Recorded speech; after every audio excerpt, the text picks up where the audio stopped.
ang gagaling nila sumayaw, ang lalambot. Tapos pag tinatry ko, sabi, bakit ganito ang tigas? Natatakot na Miss Lars kasi baka mamaya pag gumanon ako,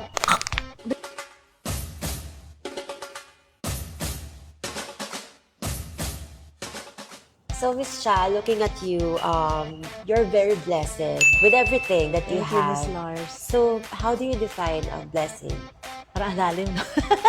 For me, blessing is not only money. Kasi literally, di ba? Pag sinabing blessing, it's money. It's In pera the form of talaga. money. Yes. But for me, na nasa industry ako ng ganito, I think it's the community I created and also the things that I am contributing now for the diamond industry in the Philippines. Wow. The bond, the friendship na nabubuo mismo dito sa community namin na to. My family, my people, also my loyal customers. It's one of the blessings also. The endurance na binigay sa akin ni God to accept the challenges and opportunities. And also, you're a blessing to many, of Yes. course, to your staff and to the people you help, ganyan. Yes. Counted as blessings. Totoo.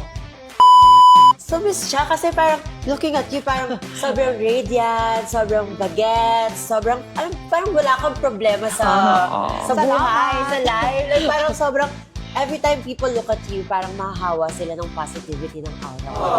Sometimes ba you get insecure about, how you look, ganyan? Oo.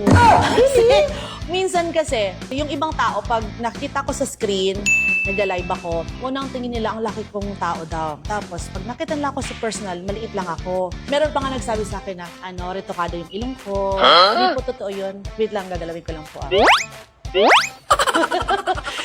And another one, nagpapa-filler daw ako, ganun. It's normal naman siguro. Pero lahat naman siguro ng tao may gusto tayong i-develop sa sarili natin, Correct, di ba? diba? Meron talaga sa meron. Pero hindi Talaga? naman Meron perfect. pala? Oo. Kasi syempre, we're getting old na rin naman. Pero hindi naman halata. Aura ni Madam, parang sabi ko, sobrang light, ganyan. Parang happy lang siya, gano'n. So parang always na-curious be ako kung happy. meron ka pang Totoo. insecurities. Ang light-light na aura mo malalaas. Thank you. Super. Thank you. So, Ma'am Cha, syempre diba you have your successful Maddox Jewelry na and parang one of the leading ka na ngayon when it comes to providing natural diamonds here in the Philippines. Ano pa? Meron ka pa mga gustong gawin pa? Marami. Kasi nung bata pa ako, natutuwa ako sa mga tao na yung ang gagaling sumayaw. Tapos pag nanonood ako sa school ko noon dati, natutuwa ako pag ang gagaling nila sumayaw, ang lalambot. Tapos pag tinatry ko, sabi, bakit ganito ang tigas? Gusto ko siyang gawin, pero dumating na ako sa age na to, hindi ko pa rin siyang magawa kasi talagang ayaw ng katawan ko sumaba. But it's never too late, ha? To try new things. Nakakatakot na Miss Lars kasi baka mamaya pag gumanon ako, di ba? Hindi mo na maibalik.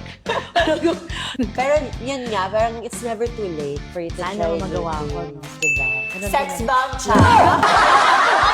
Diyos ko, pinakabahan ako ng gano'n.